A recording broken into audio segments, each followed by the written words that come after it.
welcome to Eye on the Target Radio.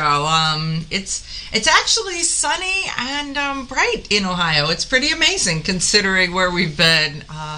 The other day it looked like it was a black in the yard, though. Well, there is that. The other day it looked like it was a black and white photo, and it was just outside, right? There's no color at all, just gloom and doom. You go from that winter to spring. There's a gray period in there, like an artist has a.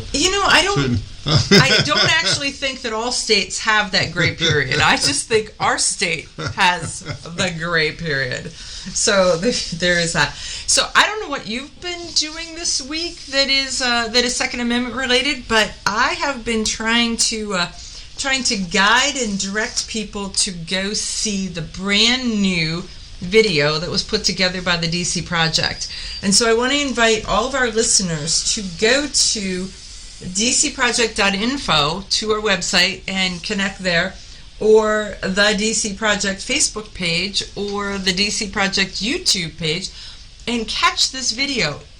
It's also on Twitter. There's multiple ways to catch it. I watched some of it on Facebook, and some of it was actually very well put together. Isn't it really good?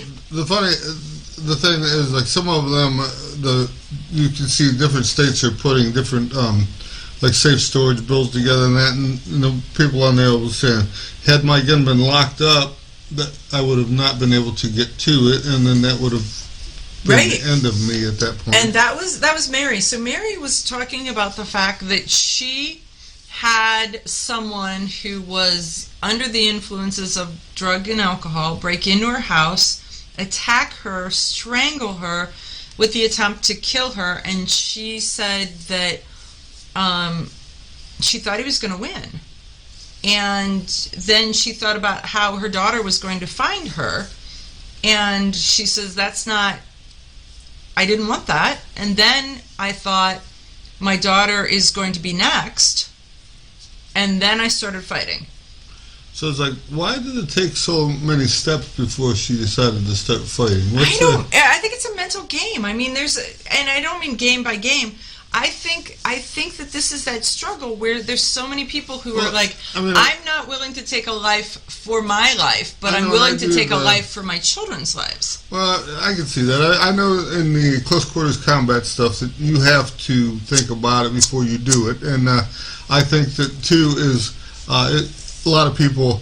There's different trigger points depending on if they're picking on you, picking on the wife, picking on the kids. Mm-hmm. Whichever. So, I mean, somebody's doing something to your 10-year-old that's much easier. Game on. It's a whole lot quicker. To turn you on to doing something back than if they're doing it to you. And and so there's a spot in there. But, it's like you would think, though, if someone is choking you, that you would be all in at that point. Right. I mean, but as you listen to her talk about the thought process, it's like, wow, that is just... The thing is, I train people all the time, and we do different things. And how many of them, they don't carry their gun because it's heavy, or it's sharp, or it's pointy, or I left it in the car, I left it in the TV, I left it on top of the refrigerator. Or there's rules that say... It's at the head of the bed or something.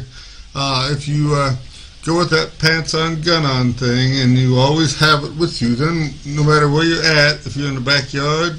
and you need your gun, guess what? It's in the backyard with you. If you're in the basement and you need your gun, it's in the basement with you. Magically. It's just magic how that happens. I was reading a post yesterday where somebody said that they were outside grilling when they heard the grunt and howl of some kind of a big cat in their backyard with their grill with them. Okay. Well, that's the thing. Is you go outside. It's not like the old days where we didn't have coyotes and wild boar and different things. There's a lot of four-legged things out there, along with two-legged things that are out to get you. And some of them want your car, and some of them just don't want you in their area. And some of them want to eat you. So, yeah. They don't just want to eat your dinner; they want to eat you. Right. So you have to think about this stuff ahead of time. But also, too, even if you have your gun in your pocket, have you practiced getting it out of your pocket, getting it working, both hands, right hand, left hand? Yeah, There's given a lot all of the things. stuff. I mean, we had that guy that came to us at the fair, and he was like, look at this. I've got this brand new holster, and it's called, and he rolls out the name of it. And in order for him to access his gun, he had to unbuckle his belt, unbutton his fly, unzip his fly, and then reach down to get his belt. Well, Or a get lot his of gun. things, if you have situational awareness, which most people don't, Mm-hmm. you have plenty of warning in most cases that something is up. Yeah, but I don't think you have to But drop your most pants. people don't have that situational Would. awareness, and so yeah, it's after the truck runs them down that they realize something is wrong. with the situation. This isn't going so good for me right here, So maybe, right? I mean, maybe that answers my question about why did she wait till he chokes her before she decided that maybe I need to fight back. Well, I don't know.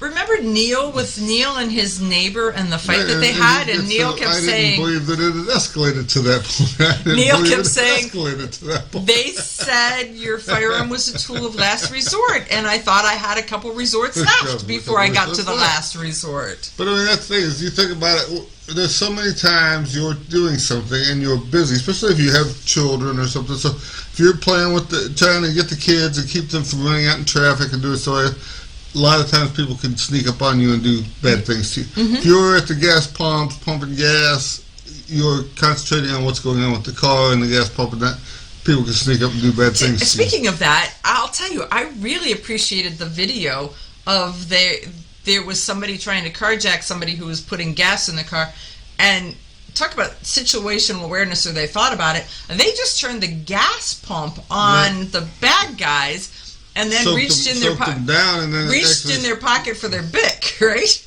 They also, as the other car pulled up to pick the guy up, they squirted it in the car with them too. So it's like, here, have some of this at $3.99 a gallon, right? But right, I mean, there's a lot of tools that you can use if you think about it. And improvised weaponry is a big thing, but a lot of times you'll be standing there holding a hammer and not realize that you have this hammer at your You're like, disposal. what?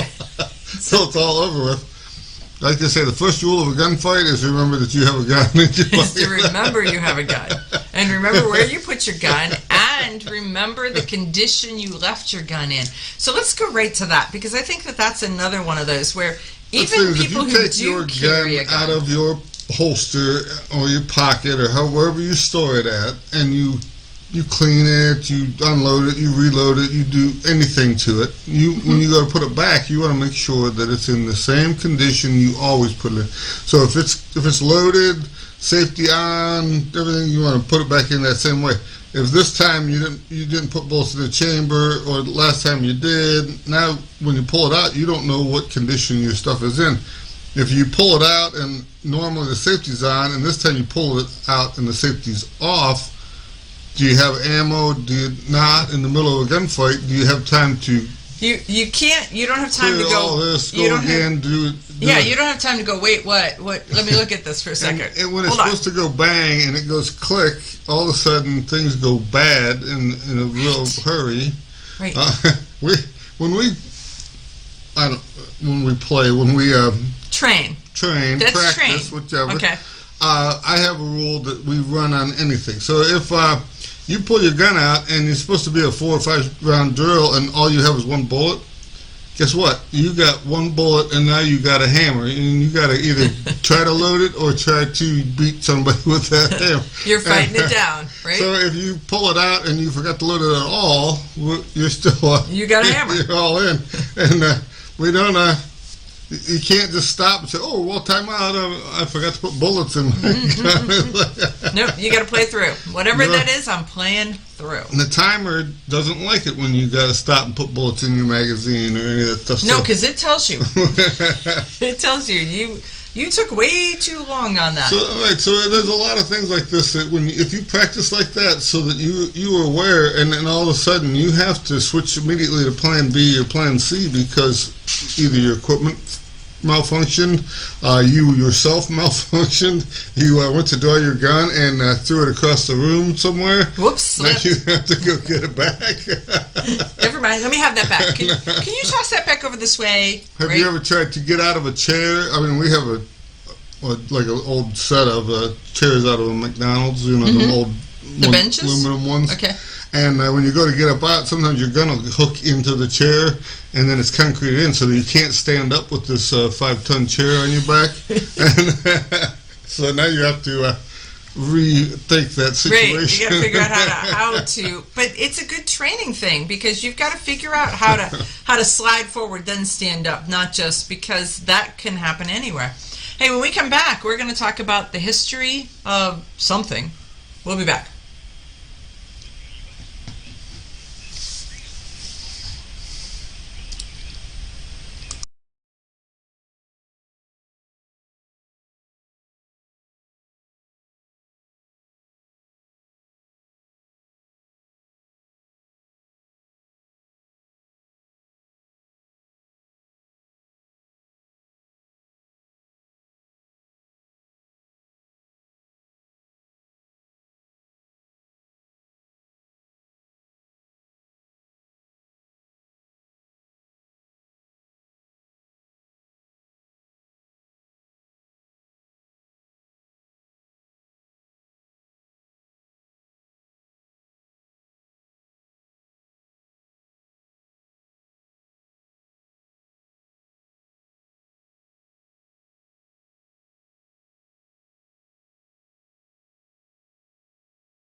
Okay, and we are back for the exciting history section. Though you're not talking history. Well, I buy old guns, so that's a history. And there's a lot of people who have old. I mean, after the Civil War, when they were trying to figure out what a bullet looked like, they went with the rimfire because that was what they knew.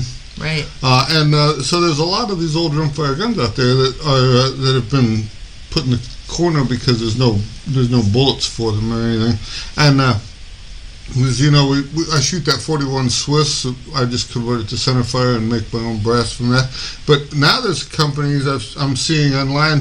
Some of the guys are buying like a 32 rimfire, 38 rimfire, and they take a 22 casing. You can buy them just primed, or you can just take an old one, pull it off, and just dump the powder out, and then shove it in there. And then they put black powder in and either a bullet or a round ball. But if or it's something. a different diameter and you're putting a 22 casing in there, does it shove it offset? It just offsets it to the side so that the firing pin would hit that Okay. spot.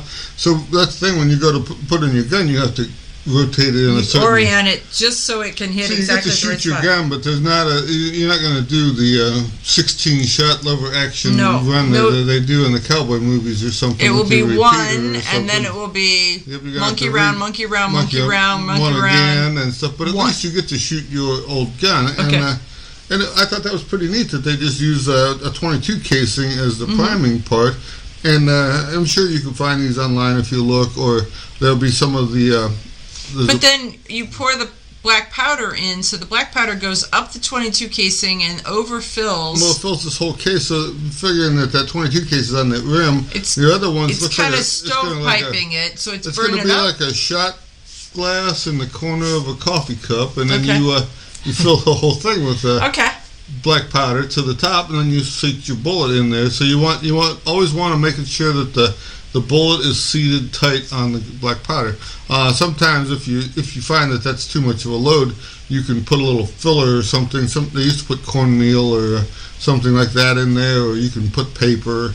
But then when you push it in, you want to make sure everything's held Nice tightly and tight. and it's compressed at that But point. if you're doing it with, I know that there were some guns that had like it was like, in my head the word is stovepipe, but I think it's some other something, to where the fire went and it shot to the other end near the lead and burnt that way and back. What was that called? That's actually a modern thing. It's called standpipe ignition. Standpipe. That okay. So I was close.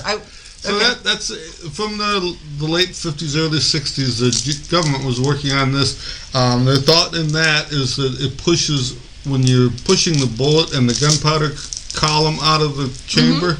So say you have a 150 grain bullet and you got 45 grains of gunpowder. Now you have 195 grains of weight you're pushing out the barrel. Right. And it's slowly burning it up as it goes. With the standpipe ignition, it holds the 45 grains of powder back and burns lights the it top. at the front, and then pushes the bullet out. So now you're only pushing the 150 grain bullet, and so you get a much higher velocities out of But it. wouldn't the 22 thing set off to the side burn up like you burn up an exhaust pipe and then burn back down? No, just once it starts, it pretty much is an explosion in there. So it lights one corner of it, and it just travels across the... Basically, if you think about it, the old one, the original one, it's still lit in that same corner and went at a diagonal across the room. Okay. It's kind of, I've never looked at burn paths for how the burns inside the case, but... How can you have not looked at burn paths? Because... Well, it's funny because when you look at they worry about that stuff like in movies. They show you the guys that are lighting gasoline fumes and stuff, ignition sources, right? And I think firemen car, practice and look at that stuff. Automotive things, and that they want to put like a glass cylinder head on so they can see how the flame travels inside the thing.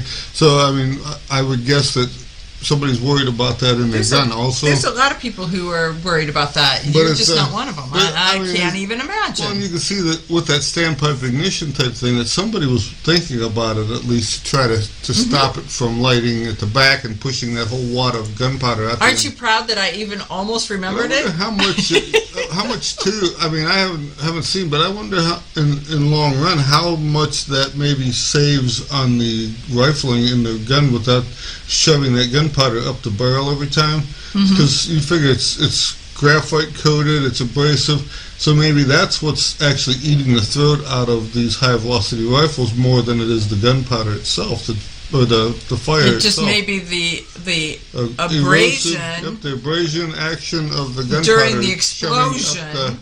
Okay, so it's shot blasted with right, this that each and every 50 time. grains of hard gunpowder that's going up the end, and Interesting. because you get wear at the chamber end, but Uh-huh. not so much at the muzzle end. So it's by then it's already mostly consumed and is going out just as flame as instead Right. of Huh. hard particles. I don't know. So I think that's pretty Well, interesting. So Lucky we don't have our own laboratory. We'd be like the Mythbusters trying to figure oh my this goodness, stuff out. I just wonder what my welding goggles would look like as I'm trying to look at the explosion. I think I'd look like one of those cartoon You'd be people one of when I those- take it off, and I would have white little goggly eyes and And smoky face and with a smoky curly face. hair from around it. Right, some singe. I have worked with you enough that I Well, I have think that in the past had hair singe, so You'd have that's to have not one a of those surprise. high-speed cameras that does like a whatever 150,000. Yeah, because you don't want to say, frames a "Hey, do that second. again." Just saying. I'm just saying. There's a lot of things to this, but getting your old gun up and running is a lot of fun. And sometimes you don't really want to shoot it a lot; you just want to shoot it a couple times, and that's all it takes. And then So- be like, "That's enough of that." It's like, I mean, yeah, if you got, my dad used to always give me a hard time because I shoot flintlock, and he'd be like, "It takes you 20 minutes to load it, and then when you're all done, it takes you another half hour, 45 minutes to clean it." Why? It's all those monkey motions that were the fun part. That's I kind of enjoy all of those pieces of it. It's really funny. I mean, there is so much that a hobbyist enjoys of the action of anticipation. Well, some of it, I think, it's the fact that it's lost to us mainly, and you're rediscovering how it happened. And there's a lot of unanswered questions, and some of that stuff is I mean, if you're traveling from Ohio to Kansas, how do you keep your powder dry? How do you cross a river and not have all of your stuff? I think that's where you take your pants off, you wrap your stuff in your pants, and you put it on your head. I've been out on my motorcycle with 4 days of solid rain. If you're out with your jackass going across the thing, it's the same way. Everything is wet. There really is that, and whatever color your boots were is now the color that your feet are. Yeah. So it's a little bit of all of that. So when we come back, we've got stories, we've got news, we've got things.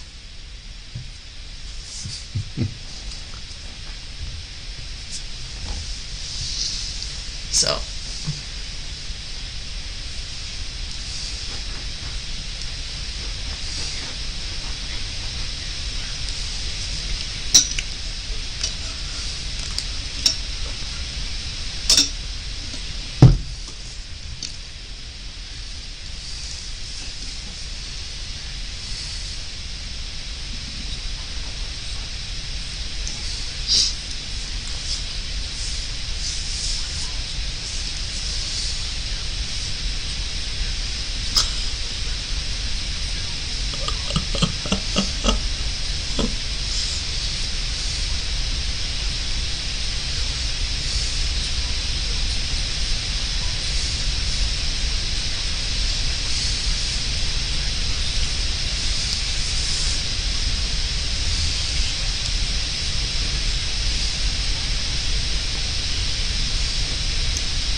I'll be right back.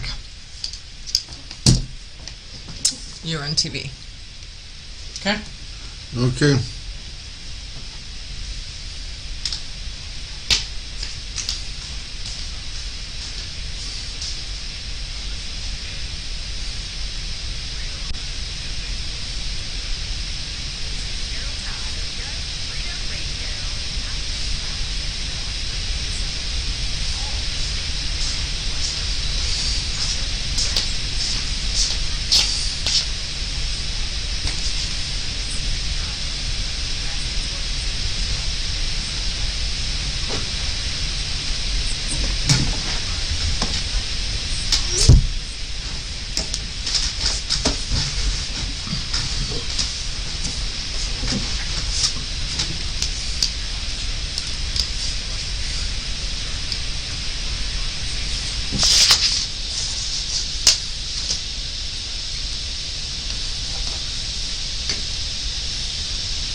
Yep.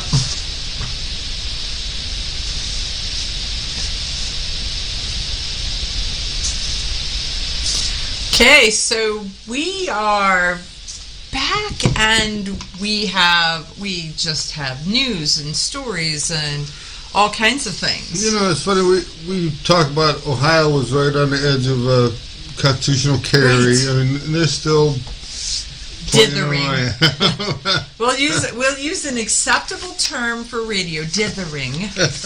I thought he was going with the D word, but I wasn't sure what was that. We're going with dithering. But yeah, so anyhow, we're going to get passed by somebody if they're not too I careful know, about we're it. not going to be number 22. Somebody else is going to be. Yeah, so I think it's Where'd you put them? I don't know, it's in here somewhere. You have a stack of news. I got all kinds of news. You that's have for all sure. kinds of news. So Kansas is working on.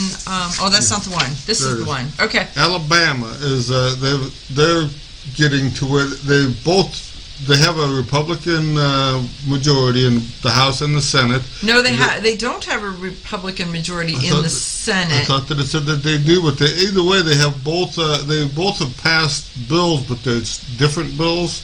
Right, but So the now Senate. they have to go back and try to make them into Well, one the Senate bill. Judiciary Committee voted, but now it has to go to the full Senate, and they don't believe it's gonna. They think the full Senate. Wait, is that the one? Oh no, that's okay. I'm sorry. I'm on a whole other story because I was reading stuff and it's in my head. So you're right. Right, these guys have 28 Democrats to 75 Republicans, so they got it in the bag. They just have to decide what they want it to say. What they want it to say. Okay. No. So I think Alabama is going to get it before Ohio gets it. There's a lot of other ones that are working on it, so we may end up being 39 or 40, like you said. Ohio is big for, I'm 40, I'm number 40, here I come.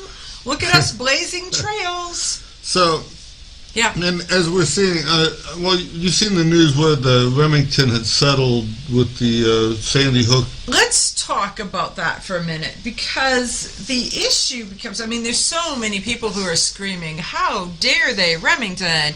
Remington has rolled have over. the protection of that PLCAA, the right. Protection of Law in Lawful Commerce in Arms Act. And then Remington in the whole has dissolved, so there's really no... It doesn't really exist, right. but it had insurance while it existed. Well, and the other part of it was that Remington really didn't do anything wrong. It was one of the little companies that Remington had bought was the company that they were going after. Well, and the interesting part is that they couldn't go after them under PLCAA on the federal level. They could only go after them on a state level, and the state level went after them saying that their marketing campaign violated the state rules and laws. And I'm one of those that I'm old enough to remember when they used to sell us Winston cigarettes on the cartoons and Winston, is it Winston tastes good like a cigarette should? Yep, right. They used to sing and dance, and Chesterfield it's would still come out in there. and What'd you dance say? with this. Right.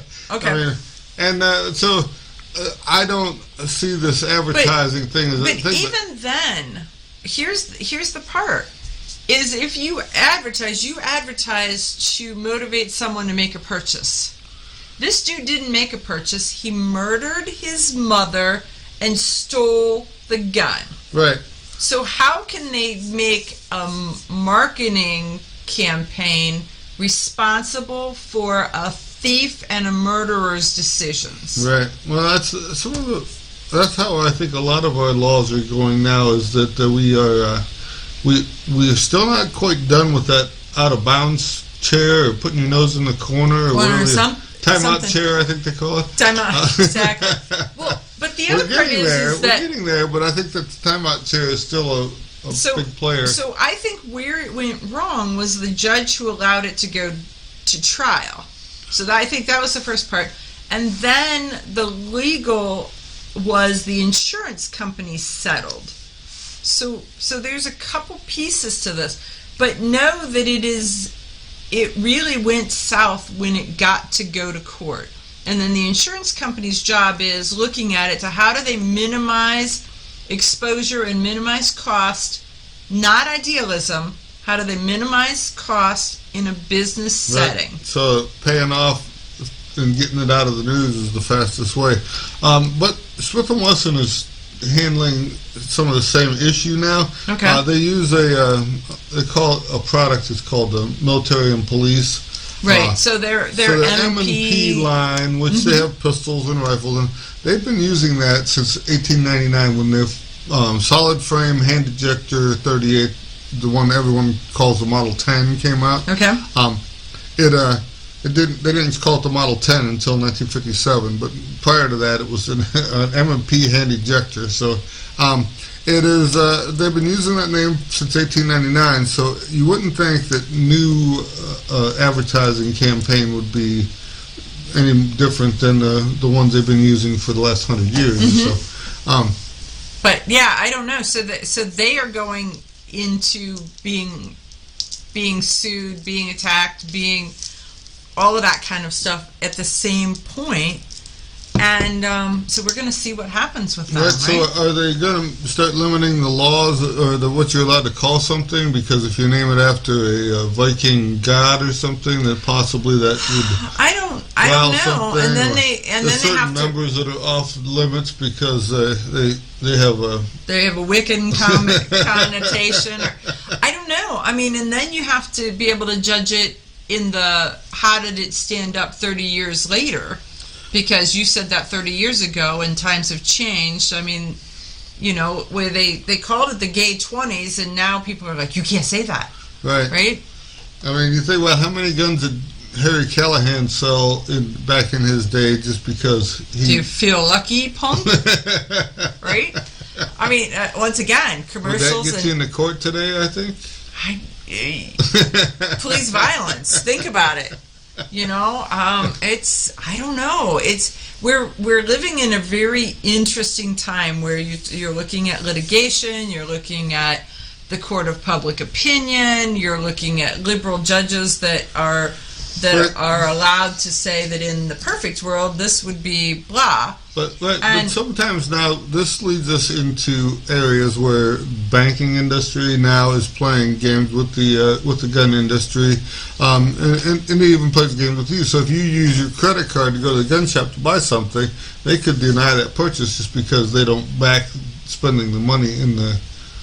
They're not working with your wife. They're just. They're not working with your wife. They're not. Your spouse is not motivating them to say, "Oops, you're over the limit." But you're not allowed to go to this place, and you're not allowed to go to that place. And I am seeing that now Kansas is trying to work on some bills that actually keep things from being discriminated against like this. So it's interesting. So Kansas has Senate Bill 482 that will address the actions of anti-gun companies, and that it's primarily where they're putting it is the gun and anti-gun. So it will address the actions of anti-gun companies who discriminate against lawful businesses that engage in the firearms industry. So primers and guns and ammo and all of that kind of stuff. But some of the stuff in the past, I believe the other ones had worked on this also, mm-hmm. and even if they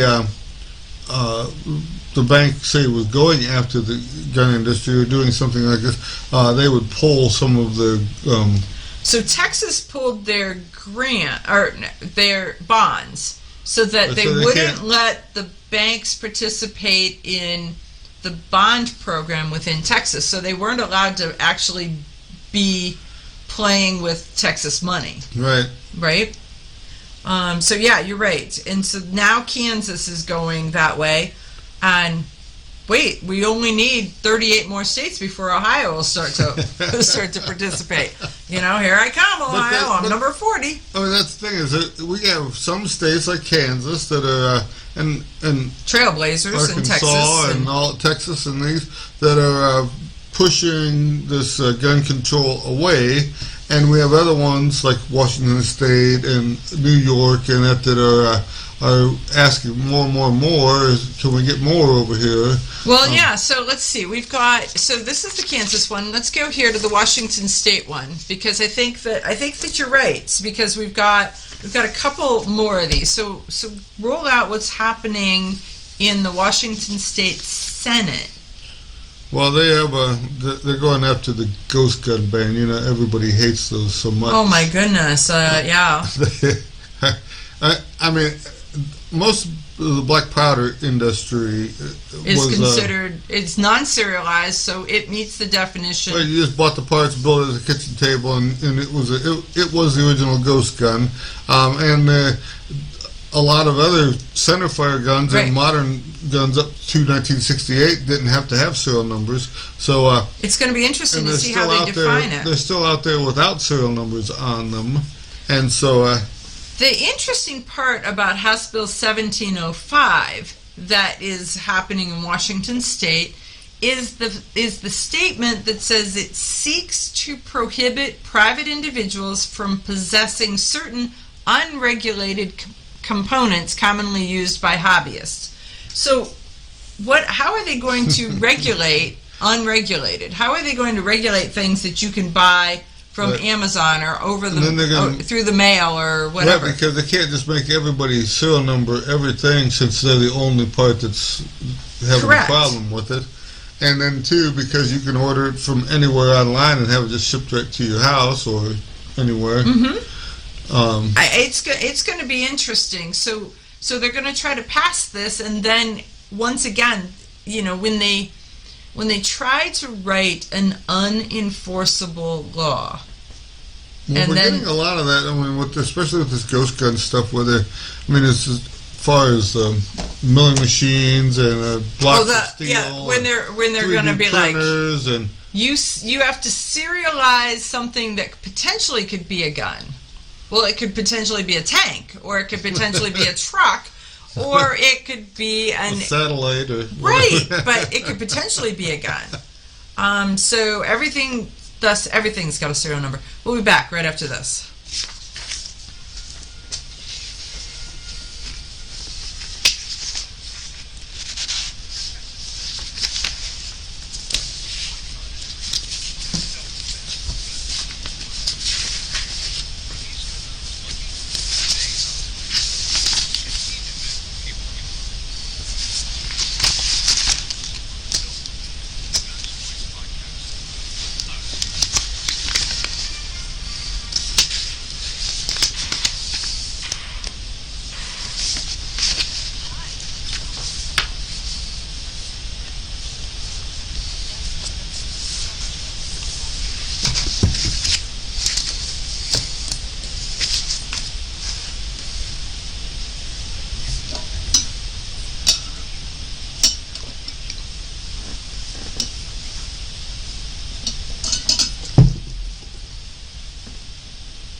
That one post you posted where the saw's running, it's like I'm talking to myself like an old idiot. I think there was another one that I posted where your pants are falling down too.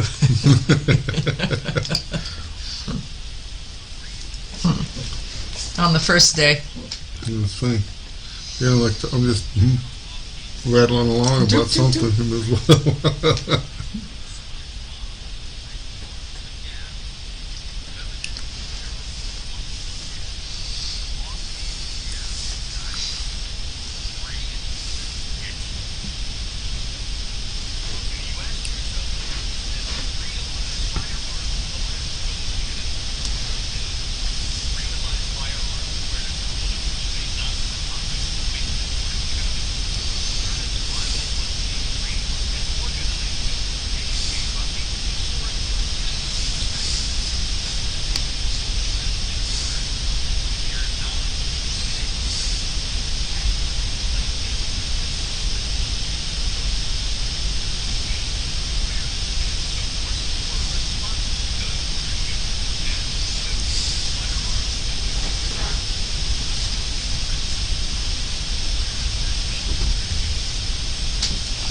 What's that?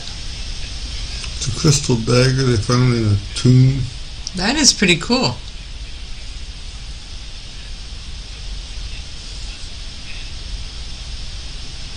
Huh.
Okay, so we are back, and we're going to continue to talk some of this legislation stuff. So this one is a take back kind of thing. So when you're watching the federal, and Joe Biden is our president, he is also has on his Democratic platform an anti-gun bias, an anti-gun agenda, anti-gun promises. And so you're seeing that push for that. But then you start to see the states and the push back. And so I keep, when I make notes and I hand the sheets to Rob, there's so many of them that say states' rights versus federal rights, states' rights versus federal rights, and the push and the push back. Right. I mean, they're still trying to figure out who's in charge. I mean, originally, if you read the Constitution and the Federalist Papers, the states were in charge. The federal government really The federal government was just to kind of do economies of scale on certain things, and that was it. Right. So, but in 1818, because everybody's lazy, they allowed the government more and more power because the government was going to take care of it, and they didn't have to. And we've never taken it back. We don't get any back, but it's coming, kids. It's coming. So they're fighting about it all the time, and we look at it. We watch the stuff. I mean, for a couple of years now, we've been thinking it was either going to be abortion, marijuana laws, or gun stuff that's going to be one of these tipping points. And maybe it's truckers. Right, it might be this truckers. week it may be truckers, but the interesting thing is now Joe Biden's the Department of Justice, the DOJ, has sued the state of Missouri over Missouri's Second Amendment Preservation Act. And so Missouri had written their Second Amendment Preservation Act, which pretty much said that if the feds wanted to come to Missouri to do anything, that was fine. It's on their time, on their dime, on their payroll. They just weren't allowed to use any of the state's resources, police departments. So they couldn't have federal overreach using Missouri's police force, because in a lot of cases they would do only on Second Amendment cases, though. They could still go after drug dealers and people who are criminals and all that stuff, and use it only if they're coming into. The article kind of leads into the fact that they figured that Biden was going to pass more anti-gun legislation than what he has, and so they were just basically trying to head it off before anything happened and keep. And Missouri wasn't the only one who passed the Second Amendment Preservation Act. Some of them, some of them passed resolutions. The only one that's actually been actually doing stuff with the feds and told them no, we weren't doing that. Say nope. Nope, that's not us. My mom said I wasn't allowed to play with you. That's there is that. So there is that, but that's the thing is it's only if you go. What did they say? It was a criminal or something. If the law-abiding citizens. So there's no restrictions if they're drug offenders or violent criminals. But the restrictions specifically mention law-abiding citizens, so they're not going to help the feds round up law-abiding citizens. Right. Well, and it depends on whose law. The thing is the rules keep changing. And as you're seeing, the ATF, I have an article here about the ATF is their own worst enemy. Oh, yeah. They've muddied the water so much that nobody really knows what the rules are on some things. I mean, we've seen how many articles about bump stocks are illegal, bump stocks are not illegal, bump stocks are this, that, the other thing.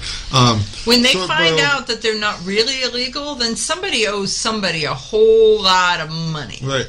And then you got where this SIG brace versus short-barreled rifles. Versus all this stuff. It's so convoluted that you need 2 lawyers, a tape measure, and a laser to tell if you're on this or not. You're going to have a law degree, not just sleeping at a Holiday Inn Express last night. Right, and but the same thing with the shotguns. Where the sawed-off shotgun for years was anything that was less than a 18-inch barrel. Now that you can buy shotguns that have 10-inch barrels and 12-inch barrels and 13-inch barrel. And they're just, they're classified as any other weapon. Well, no, it's still a sawed-off shotgun by the original way that they said it. The other thing, too, is that they have an article, or there's a problem that they have with the way that they define what a gun is. They were, for years, since 1968, they've been telling you it's a part with the serial number on it, but in reality, the part that the bolt hooks to the barrel is the actual gun. And they serialized the trigger group. So on an AR-15, the lower is the part that's regulated, but the upper is actually the gun. The part that does the work, right? Right, according to the way that they set the rules are. So are they going to go back and make everyone reserialize? They're going to go back and change the wording on what a gun is, what is means. Here we go. We're going to define what is. What is. So, I mean, words have meanings, and when you watch this stuff, very few of them actually speak English. They don't navigate through the deeper meaning of the words. It's close enough. That will do. Let's pass this, and then let's find out if it's constitutional or if its jurisdiction is acceptable. We watch we're both big fans of Rob Pincus and his ghost gun tournaments that he does. You watch him; he is exploring and kind of running that to the absolute edge. But did you see the story of those things where they go and shoot? That have shooting matches with these all homemade stuff. I think that would be a blast to go. I think that's interesting. And did you see where the ATF, called one of the shooting matches because they were planning on showing up? And in the conversation, they asked specifically, will Rob Pincus be there? So I wanted to know, are they bringing their autograph books? The little pink one with the sparkles that they used from the time that they were 6? Why do they need to know if... Celebrities. Yes. Is celebrity Pincus, series. Is Pincus going to be there? And why should they care? Why do they care? Why did they ask? And the answer is... none of your business. Right. But this homemade gun stuff, it's always been legal. You've been allowed to make your own gun since the time began. But they vilified it now. So all of a sudden, now all of a sudden the media's got words for it, and they call it this ghost gun stuff and that. Did you see the dentist? Where's the story on the dentist? Here, this is the outcome of what happens to it. Well, and he's got a couple issues here. There's a story about a Long Island dentist that's busted with a cache of ghost guns. So he had 20 illegal, their words, New York, illegal long guns, 18 of which were ghost guns or non-serialized or homemade. They say untraceable privately made firearms. Fashioned out of parts usually purchased online. That's their answer. But so they also had 60 high-capacity magazines. Which is a problem in New York, and 3,000 rounds of ammunition was recovered. How do you recover 3,000 rounds of ammunition? Was it covered in the first place, and you recovered it? So they got this dangerous dentist off the streets. That's it. But they said that his secretary turned him in because he was playing with a pump shotgun or something like that, and she said that he was irate at the time. But he did not threaten anybody. He was in his own home. He was doing his own thing. So was she in his home? Where was she? The way it sounds is he lives upstairs, and downstairs is the dental office. Office, okay. And so he was upstairs, and she could hear him or whatever. So she called the police. She left and called the police, and they went in. I'm pretty sure that she's not got long-term employment going on. Right, but they arrested him and then searched the home. That's how they found all this stuff. So And so then what justification do they have for searching, and where's the illegal? It's going to be interesting, and we're going to see who the lawyer is as they argue back this kind of a case. And it's really, anybody know of a dentist receptionist job around? Because she's going to need a new job. when we come back, Okay. because this New York rifle and pistol versus Bruin or whatever, isn't this going to address this? Maybe. And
Okay, we are back ready to start off hour Well, 2. So, but you're going to I continue. was going to say, last hour we were talking about this Long Island dentist who was arrested for no clear visible reason besides he had a cache of illegal guns.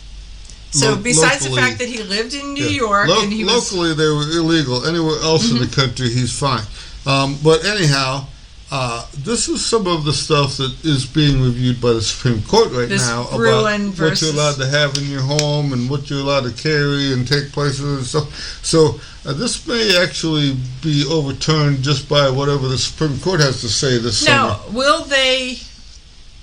So here's a good question. Well, I think it's a good question because it's my question. Here's a question. Well, you can gauge whether it's good or not. So, if they found him breaking the law now, and then the Supreme Court makes the interpretation in June, is he breaking the law? Well, the thing is, if they sentence him prior to the thing, then he would have to go back through and have his case reheard or whatever. Okay, so he needs a delay. If they don't sentence him before then the new rules would go into play during that section. Okay. Then that may negate any sentencing at all. The other interesting part, I mean, I don't know how many of you guys are paying attention to what's going on in the news, but there seems to be some kind of an argument between the Russians and the Ukrainians right now. Well, they're both saying we're not attacking. That's the argument. As they keep getting closer and closer, they can smell each other's breath. And there's more and more people. It's sort of, Mom, he's touching my cushion in the car. He's on my seat. I seen that, as they say, when the wolf's at the door, things are changing for you. Right. So the Ukrainians have decided now to start arming the general citizenry. So you can go down and pick up a gun if you think you are. If you think you might need one. Need one. Right? Well, when you look at the United States, it's got that ability. I mean, they have a militia. You know, there's the Second Amendment militia, but that's everybody. But then there is the states that have defined an official militia and an unofficial militia. And in the state of Ohio, it's from 17 to 67. You're getting pretty darn close to being aged still out. teach somebody how to load a magazine and drive a truck with a stick shift. So you're gonna be aged out of the whole thing. But yeah, 17 to 67, able-bodied, of sound mind, is part of Ohio's unofficial militia. But I mean, that's the thing is, when you look at it and they say, well, they have nukes and they have jets and they have this and that and the other thing. Yeah, they do, but they still have people, and it takes people for each one of right, these. And you're seeing how much trouble we're having in the Middle East just because of the fact that everybody blends in and they look just like the other guys. You can't jet an anthill. That's the thing. Is that, you know, if there's a lot of them, they can't. Right. They can stop one. They can stop 10. They can't stop. Look at Canada right now. They can't stop thousands. Right, and it's going to get worse because the more that they do things to set the people off, the ones that really didn't care now all of a sudden are going to start to care. So, I mean, a couple weeks ago they were showing some little old man who was trying to haul diesel fuel and sandwiches into the soup or something, and they arrested him. And, yeah, they manhandled him around there, and I'm like, I really got no thing in the fight, but I wasn't prepared to let them beat that little old man up. So it's like it's not happening in my neighborhood. All of a sudden, that's on my watch, right? That's it. Right. I mean, we're waiting to see what the news has to say about. I understand that the pictures that they have where they're trying to back people up with horses and their horse trampled the woman. I understand that she died. Right, they said that she threw her bicycle at them, but in reality they said that she was on a walker, and so she couldn't let go of her walker to throw it anyhow because that's what she used to stand up with. So anyhow, we'll see if this. But you got to remember, Canada is a different country than it is. ours. It's a different country. As much as we say it's a free country, although we don't mean it, well, they can't say that to start with, so they have to play by a different set of rules. So. Or they're going to change the rules, and we'll see what happens. I mean, we're watching other countries say we want a Second Amendment. Well, you probably need the whole Constitution, not just pick and choose. But right. I mean, remember when Hong Kong, they all were with the "We need a Second Amendment" and right, but you need a first one and a third one, and that kind of thing to go with it. But what you need is people who will stand strong and people who are visionary, who will fight for your country and not just right. leave it. And then too is once you get your stuff turned around or whatever, you need people you can trust to continue with that. Or do you just go sit down again and say, okay, never mind, we're good? What did the Who say? That meet the new boss the same as the old boss? Oh, I don't know. When you start down the Who's, I'm like, the Who's down in Whoville? No, I was thinking more the ones that smashed their guitar on the stage. Okay. I was like, who are you talking about, right? Right. That is something, But I mean, that's the thing. They would meet the new boss. He's the same as the old boss. It's like, do you just the king is dead. Long live the king, right? You have to. Do you trust the new guy to make the same good decisions or not? I don't know. Are you watching the news? Now the Queen of England has the COVID. Well, and with all of the conspiracy people, I don't know if you guys know it, but I'm a big fan of Laura Loomer and all the conspiracy stuff that goes along with her. There you go. Okay. But some of this is a way for them to get them out of the public eye. Okay. So whether and some of them, whether they just short term or long term, they can say they got the COVID and now they're in court for the next 3 months while they're dealing with something, or I mean, she's 100. Well, not quite 100 years old, but she's old, right? So the COVID may be some of them, they say, well, if they all of a sudden they passed away from the COVID, they just maybe threw them in a jail cell somewhere and forgot about them again. It's a slow slide. Turkish prison or whatever they say. Like we don't have no key for that room. Okay, we're done with your conspiracy. We're moving on. We're because I'm not going down that rabbit hole. I'm just not. So anyhow, there's a senator. Wait. We got this one. We're going to talk about this one. Okay. Before you head that way. So Virginia, this is a pushback that Virginia is doing. I don't know that they're going to gain any ground, but Virginia has, in 2020, they passed a red flag bill very narrowly, and their governor Northam was in power, was pro this red flag bill, and so it passed. Well, then they've since taken back the House. They haven't taken back the Senate. And so the House has voted to repeal the red flag gun confiscation law, and so now they're sending it to the Senate. They're not sure that they can get it out of the Senate, a Senate committee. If they do, they only need one Democrat to jump sides, and they can repeal it. So they think that it's just going to be... Hopefully with their new governor and their lieutenant governor that everyone said is... Winsome Sears. That wasn't for real. She couldn't possibly be elected as a governor because they're all a bunch of white supremacists. How dare they? Right? I mean,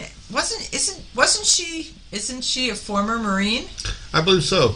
So they don't know the can of whoop that they could open right there. Yeah, that's right? the thing is, the days of people being racist are long gone, but there's a lot of things where people can be jerks a whole lot easier. But you can be a jerk for sure, and people want to live in their neighborhood. They shop at their little store in the corner because they know the people there.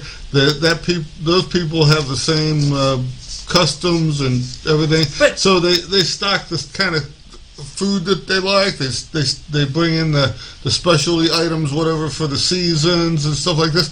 To say, well, I don't go down the street 5 blocks to the other group because I don't. They don't. Well, stock I don't know. Now and then they have because right now they're having the donut holiday. And so I need to go across the street down for the donut holiday. That's it. You'll travel to the Italian district for dinner or to the Chinese or something like this on a special outing, but you're not going to go there all the time because you need certain things at certain times, and it's not available in their area. So people want to listen to their type of music. They want to talk to their people. They want to know stuff that goes on in their neighborhood or in the old country or whatever.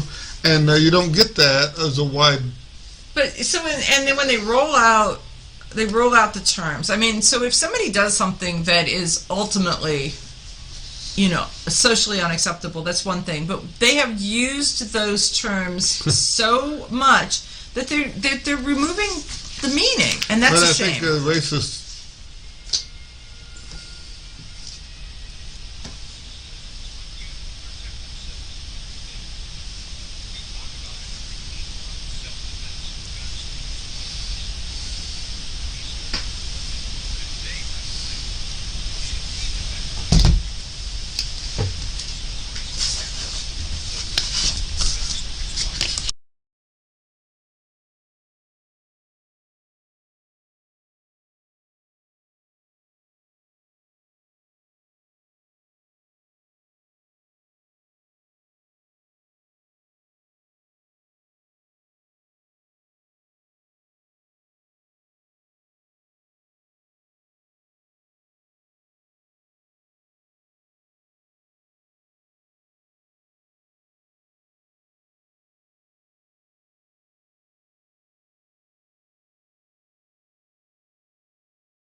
Okay, well, we are back, and there's stuff that you want to say. So let's talk about J.D. Vance. Talk about what? J.D. Vance. So let's back up. J.D. Vance is the topic, but in Ohio, right now, Rob Portman has announced that he's not going to run for the Senate. And Rob Portman in Ohio was kind of a moderate Republican. So when he stepped back, the gates opened and we got candidates. So it's almost like the race of the U.S. It's almost like really who isn't running for Senate at this point. So right now we had 7 different candidates running, and so each candidate ended up with a war chest of about $10 million. So we have a $70 million Senate race for a job that pays $200,000 for 6 years. But okay. $70 million. But think about it, that money's going to be spent inside of Ohio. It is. So spend marketing, advertising, traveling, gas, right, buses. So everybody got to eat. Everybody needs a new washing machine. They're doing all that. Everybody needs some new alligator shoes. All of that. So, and I get it, and I'm not, but it's just it's an amazement to me. So the interesting part is that now all of these candidates have to be Republicans, and then they have to stand out from one another. And they're like, I'm a conservative Republican, but here's my point that's different than your point. The funny part is, I am so into the Marjorie Taylor Greene. I mean, whatever she's got to say, I'm all for it. I'm right. So you're the rabble-rouser Republican. I'll get out there and beat a pot and pan and march up and down the street every day with her. But there's so many of them that are like trying to say, no, they're the kinder, gentler ones, and so. But no, we don't need to be kinder and gentler. I think in the long run, because of the kinder, gentler, or the rhino as they call them, that's what got the old people riled up in the first place when we got the Tea Party originally. Yeah. So I think that we need somebody who knows the difference between right and wrong and is willing to stand up and say what that is. And erosion and be the weatherhead, be the laser pointer, if you will. Vance is he's hoping to be on the GOP Senate, and he's calling for them to get rid of the ATF. And one of his points is that the ATF is making lists of everybody who buys a gun. So if you bought a gun in the last couple of years and then for some reason the gun shop is closed up and they sent the records in, they're electronically filing these somehow. And so they're saying they have like 1 billion of these records. 1 billion. And they're saying they're not searchable. Right.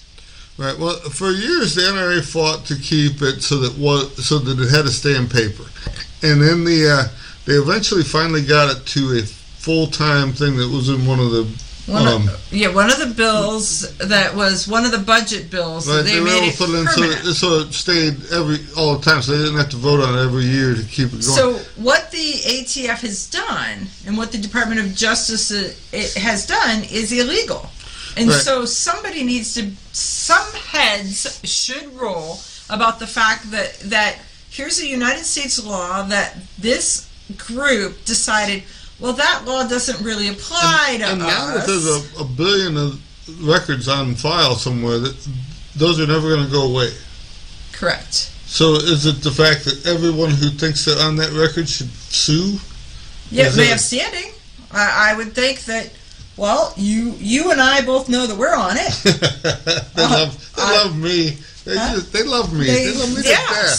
So we absolutely know that we have standing. Yeah. So this list is never going away. I mean, in the old days, I've seen people where they get a letter from the ATF and it says, well, you bought 11 guns. They can't tell you what guns you bought, supposedly, and they can't tell you...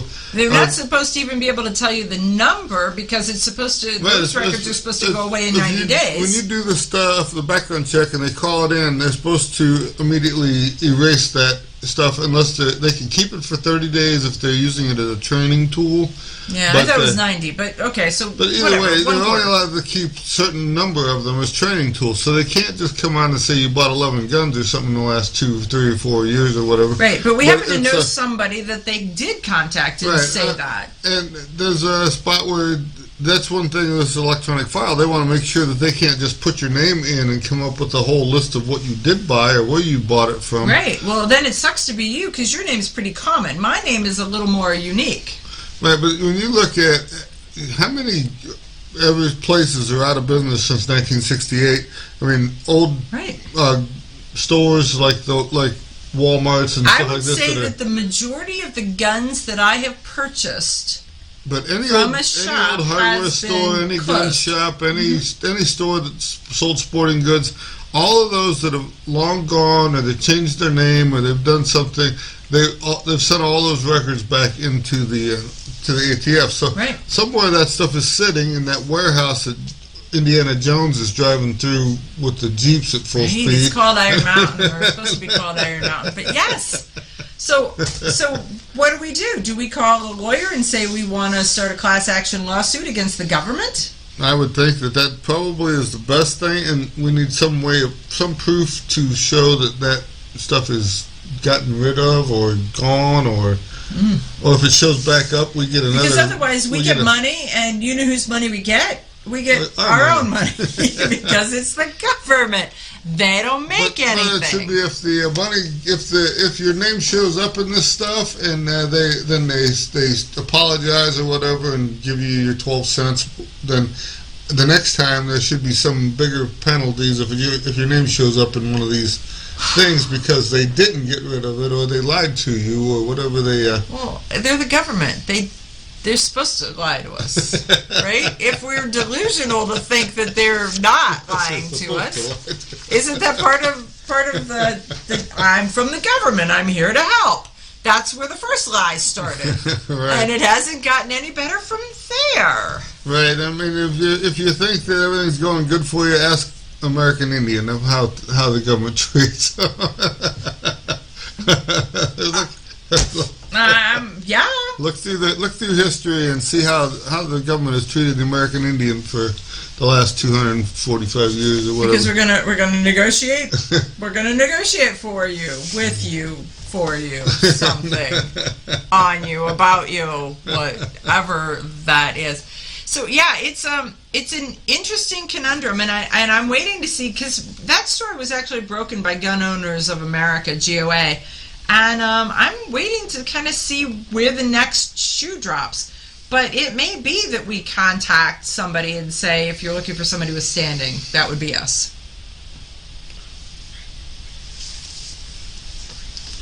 Oh, Joe says, there's a safe in that closet up there. I'm just leaving it. You can deal with it. Yeah, Debbie said it was open. He's like, it's a Whopper, and the combination's written right on the door. Okay. But you went in it, right? Yep. He's like, just leave it sitting there. So. Yeah. But This is the one where she's like, I think you need suspenders. Wait. That's my belly. Like your hanger's holding that up. That's hilarious. Just saying.